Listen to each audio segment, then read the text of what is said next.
ಅತ್ಯುದ್ರಿಕ್ತ ವಿದೋಷದ ಸುಖಮಃ ಜ್ಞಾನೈಕ ತಾನ ಪ್ರಭಾ ತಾನ ನಿತ್ಯ ನೀತಿ ಜ್ಞಾನ ಪ್ರಕಾಶಾವೃತಿ ಧ್ವಾಂತ ಮೋಕ್ಷ ವಿಮೋಕ್ಷದಂ ಹರಿಭಜಂ ನಿತ್ಯಂ ಸದೋಪಾಸ್ಮಹೇ ಅಂತ ಈ ವಿಶ್ವವೆಲ್ಲಿವಂತಿಗೆ ಶ್ವೇತಕೇತು ಕಥೆ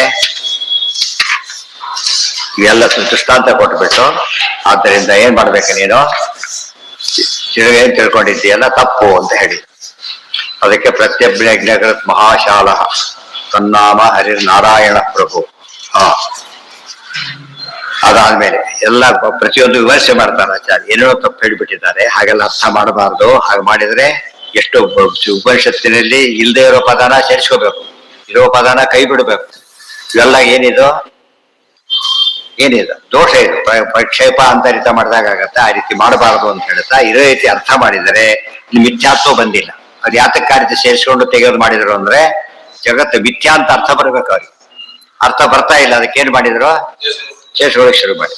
ಹಾಗೆ ಬರಬಾರದು ಅಂತ ಹೇಳಿ ವಿವಿಧಾಕಾರೋ ಅಲ್ಲೇನಿದೆ ನಾಮ ವಾಚ ವಿಕಾರ ಅಂತ ಪದ ಇದೆ. ವಿಕಾರ ಅಂದ್ರೆ ವಿಕಾರ ಅಲ್ಲ, ವಿವಿಧ ಆಕಾರ. ನಾವು ಎಷ್ಟೋ ಪದಗಳನ್ನೇ ಅನೇಕ ರೀತಿಯಲ್ಲಿ ಅನೇಕ ಭಾಷೆಗಳಿವೆ, ಸಾವಿರಾರು ಭಾಷೆ ಇವೆ ಅಂತ. ಆಕ್ಚುಲಿ ನಮಗೆ ಗೊತ್ತಿರೋದು 3-4 ಗೊತ್ತಿದ್ರೆ ಭಾರಿ ದೊಡ್ಡವರು ಅನ್ಕೊಂಡ್ಬಿಡ್ತೀವಿ. ಸಾವಿರಾರು ಭಾಷೆ ಇದೆ ಅಂತ. ಕೆಲವುದಲ್ಲಿ ಲೋಕಲ್ ಭಾಷೆಗಳು ಉಳಿದವ್ರಿಗೆ ಅರ್ಥ, ಅವರವರಿಗೆ ಅರ್ಥ ಆಗೋದು. ಆದರೆ ಎಲ್ಲಾ ಭಾಷೆಗಳು ಕೂಡ ಅಷ್ಟಿದ್ರು ಕೂಡ ನಿತ್ಯವಾದ ಭಾಷೆ ಒಂದೇ. ಅವೆಲ್ಲ ಕೂಡ ಸೆಕೆಂಡರಿ. ಸ್ವತಂತ್ರ ಒಬ್ಬನೇ ಹೇಗೋ ಸಂಸ್ಕೃತ ಒಂದೇ. ಆ ದೇವರ ಸ್ತೋತ್ರ ಮಾಡಕ್ಕೆ ಯಾಕೆ ಸಂಸ್ಕೃತ ಉಪಯೋಗಿಸಿದ್ರು ಅಂದ್ರೆ ಅಷ್ಟು ಒಳ್ಳೆ ಭಾಷೆಯಲ್ಲಿ ಸ್ತೋತ್ರ ಮಾಡೋಣ ಅಂತ ಹೇಳಿ, ಅಷ್ಟು ಪರಿಪೂರ್ಣವಾದ ಭಾಷೆ. ಅನೇಕ ಅರ್ಥ ಕೊಡೋ ಉಳಿದ ಭಾಷೆಯನ್ನು ಬೈತಾ ಇಲ್ಲ. ಮಿತಿ ಇದೆ ಅಂದ್ರೆ 50 ಬಂದವನು ಪಾಸೆ, ಫೇಲ್ ಅಲ್ಲ. ಆದ್ರೆ ಸೈಕಲ್ ಸಂತಕರ ಬೈಯೋದಲ್ಲ, ಅದು ಇದನ್ನು ತೋರಿಸೋದು ಅಷ್ಟೇ. ಫೇಲ್ ಅಂತ ಬೈಯೋದಲ್ಲ. ನಾಮಧೇಯಂ ಸರ್ವದಾ ವಿದ್ಯಮಾನಂ ನಾಮಧೇಯಂ ವೃತ್ತಿಕೇತ್ಯಾದೇ ಇತ್ಯರ್ಥ. ಸತ್ಯೇವ ಸತ್ವೇನ ಕಾಲತಸ್ತತ್ವಂ ಜ್ಞಾಯತೆ ವಿದ್ವದ್ಭಿರಿತಿ ನಿತ್ಯತ್ವೇನ ಪ್ರಸಿದ್ಧವೇವ ಸತ್ಯಮಿತ್ಯತ್ರ ವಿವಕ್ಷಿತ. ಇವನ್ ಪಾದಿದ್ದೇನೆ. ಸತ್ಯಂ ಅನ್ನೋ ಪದಕ್ಕೆ ಏನರ್ಥ ಮಾಡ್ಬಿಟ್ಟು ಅವರು ವೃತ್ತಿಕೇತ್ಯವ ಸತ್ಯಂ ಅಂದ್ರೆ ಸತ್ಯ ಶಬ್ದಕ್ಕೆ ಸತ್ಯ ಅಂತ ಅರ್ಥ ಅಲ್ಲ, ನಿತ್ಯ ಅಂತ ಅರ್ಥ. ವೃತ್ತಿಕೆ ಎಂಬುದು ಏನದು ನಿತ್ಯ. ದೇವರಿಗೆ ಸತ್ಯವಾಕ್ ಅಂತಿದೆ. ಸತ್ಯವಾಕ್ ಸತ್ಯ ಸಂಕಲ್ಪ ಸತ್ಯಭಾಮ ರಥೋಜಿ ಕೃಷ್ಣ ಶತನಾಮ ಸ್ತೋತ್ರ. ನಿತ್ಯವಾಕ್ ಅಂತ ಅರ್ಥ ಮಾಡಬೇಕು. ಸತ್ಯವಾಕ್ ಹೌದು, ನಿತ್ಯವಾಕ್ ಹೌದು. ಸತ್ಯವಾಕ್ ಅಂದ್ರೆ ಏನು? ಮಾತೆಲ್ಲ ಸತ್ಯ, ಸುಳ್ಳು ಮಾತು ಭಗವಂತ ಆಡೋದೇ ಇಲ್ಲ. ನಿತ್ಯವಾಕ್ ಅಂದ್ರೆ ಏನು? ನಿತ್ಯವಾಕ್. ನಿತ್ಯವಾಕರ ವೇದಗಳು ಯಾರಿಂದ ನಮಗೆ ಬಂತಲ್ಲ, ಸತ್ ಬಂತಲ್ಲ. ಪರಮಾತ್ಮನ ಕಂಠವನ್ನು ಹೇಗೆ ಧ್ಯಾನ ಮಾಡ್ಬೇಕು? ಏನ್ ಮಾಡುತ್ತೆ ಕಂಠ? ಉದ್ಗೀರ್ಯಂತೆ ಅನಿಶಮ್ಯತ. ಪರಮಾತ್ಮನ ಕಂಠ ಕೌಸ್ತುಭೋದ್ ಭಾಸಿ ಭಾಸಕ. ಗೊತ್ತಾಯ್ತ? ಯಾರ ಬಾಯಿಂದ ವೇದಗಳು ಸದಾ ಬರ್ತಾ ಇವೆಯಲ್ಲ, ಅದಕ್ಕೆ ನಿತ್ಯವಾಕ್. ನಿತ್ಯವಾಕನ್ನು ಹೊರಗೆ ಹಾಕ್ಬೇಕಾದ್ರೆ ನಿತ್ಯನಾದ ಪರಮಾತ್ಮನೇ ಹಾಕ್ಬೇಕು. ಅದು ತಾನೇ ಬರೋದಿಲ್ಲ. ಅದನ್ನೆಲ್ಲ ಹೇಳ್ಬೇಕಾದ್ರೆ ಸತ್ಯ ಶಬ್ದಕ್ಕೆ ಅಲ್ಲಿ ನಿತ್ಯ ಅಂತ ಅರ್ಥ ಮಾಡ್ತೀವಿ. ಇದು ಆಚಾರ ಬೇಸಿದು. ವಿಷ್ಣು ಸಾವು ಸತ್ಯ ಅಂತ ಬರುತ್ತೆ, ನಿತ್ಯ ಅಂತ ಅರ್ಥ ಮಾಡಬೇಕು. ಸತ್ಯ ಅಂತನೂ ಮಾಡ್ಬೇಕು, ನಿತ್ಯ ಅಂತನೂ ಮಾಡ್ಬೇಕು. ಅಥವಾ ವಿಕಾರ. ಇಲ್ಲಿ ವಿಕಾರ ಶಬ್ದಕ್ಕೆ ವಿವಿಧಾಕಾರ ಅಂತ ಹೇಳ್ಬೇಕು ಹೊರತು ವಿಕಾರ ಈ ವಿಕಾರ ಅಲ್ಲ. ಮಣ್ಣು ಗಡಿಗೆ ಆದ ಹಾಗಲ್ಲ. ವಿಕಾರ ಶಬ್ದಸ್ಯ ನಿಯತ ಪುಲ್ಲಿಂಗತ್ವಾದ ಆರಂಭಣಂ ವಿಕಾರ ಇತಿ ವೇದಾಹ ಪ್ರಮಾಣಮಿತಿ ಇತಿವತ್ ಯುಜ್ಯತೆ. ಇಲ್ಲಿ ಪ್ರಶ್ನೆ ಬಂತು, ವಿವಿಧಾಕಾರ ಅಂತ ಹೇಳಿದ್ರೆ ಬಹುವಚನ ಇರ್ಬೇಕಾಗಿತ್ತು. ಆರಂಭಣ ಏಕವಚನ ಇದೆಯಲ್ಲ ಅಂತ ಕೇಳಿದ್ರೆ ಇಲ್ಲ. ವೇದಾಹ ಪ್ರಮಾಣಂ ಏನಂತ ಕರಿಬೇಕಾಗಿತ್ತು ನ್ಯಾಯವಾಗಿ? ಸ್ವಲ್ಪ ವ್ಯಾಕರಣ ಗೊತ್ತಿದ್ರೆ ವೇದಾಹ ಪ್ರಮಾಣಾನಿ ಅನ್ಬೇಕಾಗಿತ್ತು. ಇದು ಬಹುವಚನ, ಅದು ಏಕವಚನ. ಅಲ್ಲಿ ಹಾಗೆ ಭಾರತಂ ಪ್ರಮಾಣಂ, ಭಾರತಾದಯ ಪ್ರಮಾಣಂ ಹಾಗೆ ಹೇಳಿದ ಹಾಗೆ ಇಲ್ಲೂ ಕೂಡ ವಿಕಾರ ಶಬ್ದ ಬಹುವಚನ ಅರ್ಥ ಮಾಡಿದಾಗಲೂ ಕೂಡ ಒಂದು ನಾಮದ ಏಕವಚನ ಹೇಳ್ಬಹುದು ಅಂತ ಹೇಳಿ ದೃಷ್ಟಾಂತ ಕೊಟ್ಟು ಹೇಳಿದ್ರು. ಪ್ರಮಾಣ ಮಿತಿ ವದ್ಯುಜ್ಯತೆ. ವೇದ ಪ್ರಮಾಣ ಇಲ್ಲ, ಇದು ದೃಷ್ಟಾಂತ ಇಲ್ಲಿ ಬಂತಲ್ಲ. ಈಗ ವಿವಿಧ ವಿಕಾರ ನಾಮಧೇಯ ಬಂದ್ರಿ. ಅರ್ಥ ಏನು ಬರದೆ ವಿವಿಧಾಕಾರದ ಬಹುವಚನ ಅರ್ಥ ಮಾಡಿದ್ರಿ. ಯಾಕೆ ಬಂತು ಅಂದ್ರೆ ಬರುತ್ತೆ, ಈಗ ಬರುತ್ತೆ ನೋಡಿ ತೋರಿಸಿದ್ರು. ವೇದ ಪ್ರಮಾಣ ಅಂತ ಎಲ್ಲರೂ ಹೋಗ್ತಾರೆ ಈ ಪದನ. ಯಾತಕ್ಕಾಚಾರ್ಯ ಬೇರೆ ಕೋಟ್ ಮಾಡಲಿಲ್ಲ, ಎಲ್ಲರೂ ಒಪ್ಪಿರೋರು ಕೋಟ್ ಮಾಡಿದ್ರು. ಅರ್ಥ ಆಯ್ತಾ? ಆ ರೀತಿಯಲ್ಲಿ ಹೇಳಬೇಕು. ಬಹುವಚನ ಇದ್ರೂ ಕೂಡ ಏಕವಚನ ಕ್ರಿಯಾಪದ ಉಪಯೋಗಿಸ್ಬೇಕು. ಇಲ್ಲವ ಏನಾಗ್ತಿತ್ತು ಅದು? ಇಲ್ಲ ವೇದ ಪ್ರಮಾಣ ಅನ್ಬೇಕು, ಇಲ್ಲ ವೇದ ಪ್ರಮಾಣಾನಿ ಅನ್ಬೇಕು. ಯಾಕಾಗ್ಲಿ ರೀತಿ ಹೇಳಕ್ ಬರುತ್ತೆ. ಯಾವ್ದಕ್ಕೆ ಅಲ್ಲ, ಅದೇ ಹೇಳಿದ್ದು. ಕೆಲವಕ್ಕೆ ಬೇಕು ಕಲೆಕ್ಟಿವ್ ನಿರ್ಧಾರ ಮಾಡ್ಕೊಂಡು ಹೇಳ್ಬಿಡ್ಬೇಕು, ತಪ್ಪಲ್ಲ. ಇವರೆಲ್ಲರೂ ಪ್ರಮಾಣನೇ, ನಾವು ಗೊತ್ತಾಗ ಇವರೆಲ್ಲರೂ ಪ್ರಮಾಣನೇ, ಜ್ಞಾನಿಗಳೆಲ್ಲ ಇವರೆಲ್ಲರೂ ಪ್ರಮಾಣಗಳೇ ಅಂತ ಹೇಳ್ಬೋದು. ಪ್ರಮಾಣ ಅಂತ ಹೇಳ್ತೇವೆ ಇಲ್ಲ ಆ ರೀತಿ. ವೃತ್ತಿಕಾದ್ಯ ನಾಮವಿಗ ನಚ ವೃತ್ತಿಕಾದ್ಯ ಅದಕ್ಕೆ ನಿಯತ, ಅದೇನಂತ ನಿಯತ ಪುಲ್ಲಿಂಗ, ಆದ್ರಿಂದ ಹೇಳಕ್ ಬರುತ್ತೆ. ವಿಕಾರ ನಿಯತ ಪುಲ್ಲಿಂಗ. ನೋಡಿ ಇದು ಇನ್ನೊಂದು ಅರ್ಥ ಇದೆ. ಈಗ ವೇದ ಪ್ರಮಾಣಂ ಅಂತ ಹೇಳ್ಬೇಕಾದ್ರೆ ವೇದಾಹ ಪ್ರಮಾಣ ಅನ್ನಬೇಕು, ಪ್ರಮಾಣ ಅನ್ನಬೇಕು.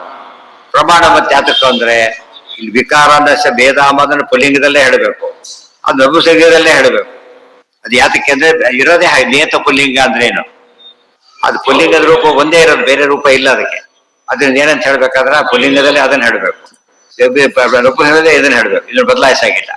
ಅವಾಗ ಏನು ಉದಾಹರಣೆಗಿದೆ, ಸೀತಾ ರಾಮಸ್ಯ ದಾರಾಹ ಅಂತ ಕರಿಬೇಕು.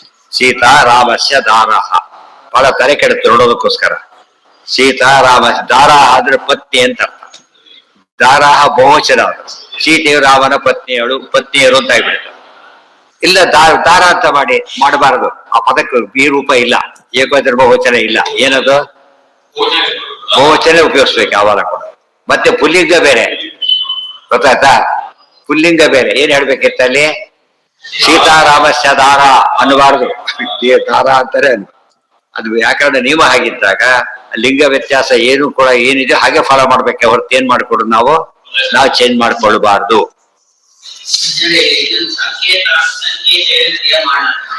ಇನ್ನಾಯ್ತಲ್ಲ ಆಗ್ಲೇ ಉಡುಗೆ ಹೆಸರುಗಳೆಲ್ಲ ಸಂಕೇತ ಇಟ್ಕೊಂಡು ರೇಡಿಯೋ ಕರಿತೀವಪ್ಪ ರೇಡಿಯೋ ಅಂತ ಅಷ್ಟೇ.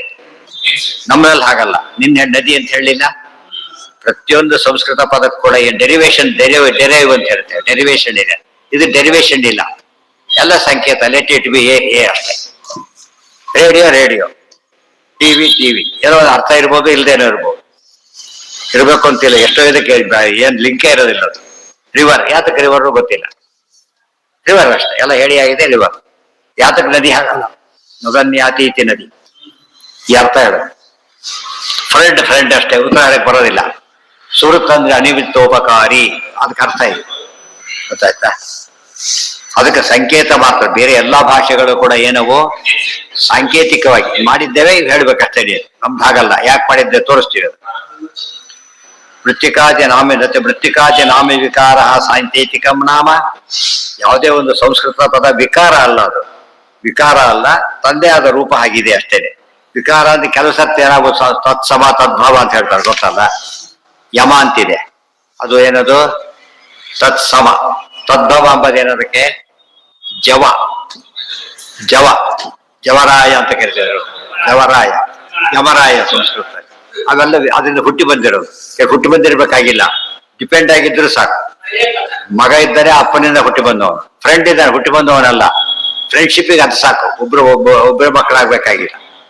ಮಗ ಅಂತ ಕರೆಸಿ ಹೋದ್ರೆ ಅವನ ಮಗನೇ ಆಗ್ಬೇಕು, ಫ್ರೆಂಡ್ ಅದಕ್ಕೆ ಆಗಬೇಕಾಗಿಲ್ಲ.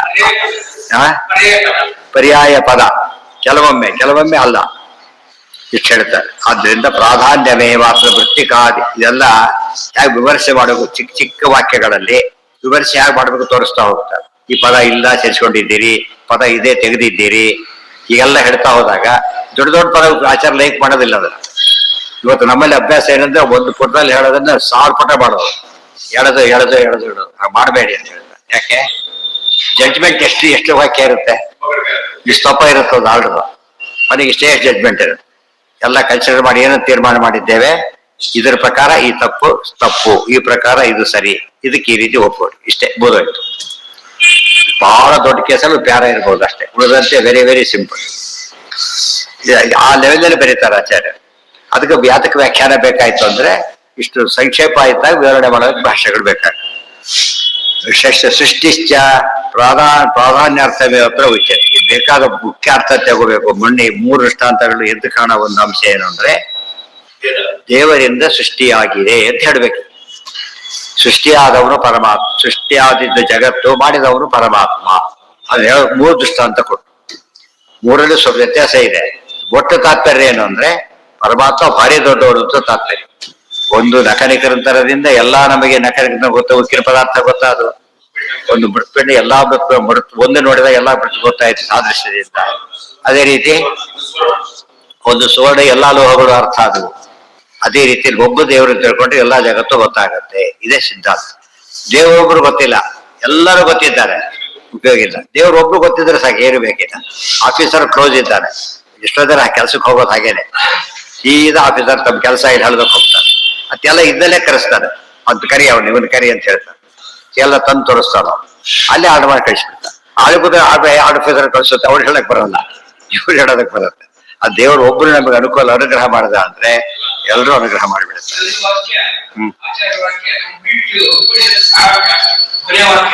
ಉಪನಿಷತ್ ಸಾರಾಂಶ ಅಲ್ಲ, ಎಲ್ಲದರ ಸಾರಾಂಶ ಒಂದಲ್ಲ, ಎಲ್ಲದರಲ್ಲೂ ಕೂಡ ಸೃಷ್ಟಿಶ್ಚ ಪ್ರಾಧಾನ್ಯಾರ್ಥವ್ಯತ್ರ ಉಚ್ಯತೆ. ಮುಂದೆ ಸೃಷ್ಟಿ ಶುರು ಮಾಡ್ತಾರೆ. ಈಗ ಇಷ್ಟು ಹೇಳಿದವರೇನೆ ಸೃಷ್ಟಿ ಶುರು ಮಾಡ್ತಾರೆ. ನೋಡೋದಕ್ಕೇನು ಸಂಬಂಧ ಕಾಣೋದೇ ಇಲ್ಲ. ಅಂದ್ರೆ ಎಷ್ಟೋ ಸರ್ತಿ ಏನಾಗತ್ತೆ, ಇವ್ರು ಯಾರು ಗೊತ್ತಾಗ್ಲಿಲ್ಲ, ಅವ್ರು ಗೊತ್ತಲ್ಲ, ಅವ್ರ ಮಗ ಇವರು. ಸೃಷ್ಟಿ ಮಾಡಿದವ್ರು ಗೊತ್ತಾದ ತಕ್ಷಣ ಏನಾಯ್ತು, ಗೊತ್ತಾಯ್ತು ಯಾರು ಅಂತ ಗೊತ್ತಾಯ್ತು. ಅದಕ್ಕೆ ನಾವ್ ಯಾರು ಅಂತ ಗೊತ್ತಾಗ್ಬೇಕಾದ್ರೆ ಸೃಷ್ಟಿಕರ್ಮ ಹೇಳಿಬಿಟ್ರೆ, ಸರ್ವ ಸೃಷ್ಟಿಕರ್ತ ಭಗವಂತ ಸೃಷ್ಟರಾದವರಾದ್ದರಿಂದ ದೇವರು ನಮಗೆ ಹರಿಯೇವ ಜಗತ್ ಪಿತೃಮಾತ್ರ ಗತಿ ಅಂತ ಅರ್ಥ ಆಗ್ತದೆ. ಅದಕ್ಕೆ ಹೇಳ್ತಾನೆ. ಅಲ್ಲಿಗೆ ಉಳಿದಿದ್ದಾಗ ಸರ್ವೇಂದ್ರಿಯ ಪ್ರೇರಕೇಣ ಶ್ರೀ ಪ್ರಾಣಪತಿ ನೇರಿತ ಯದವೋಚವ ಅಂತೇನ ಕ್ರಿಯತಾಂ ಕಮಲಾಲಯ.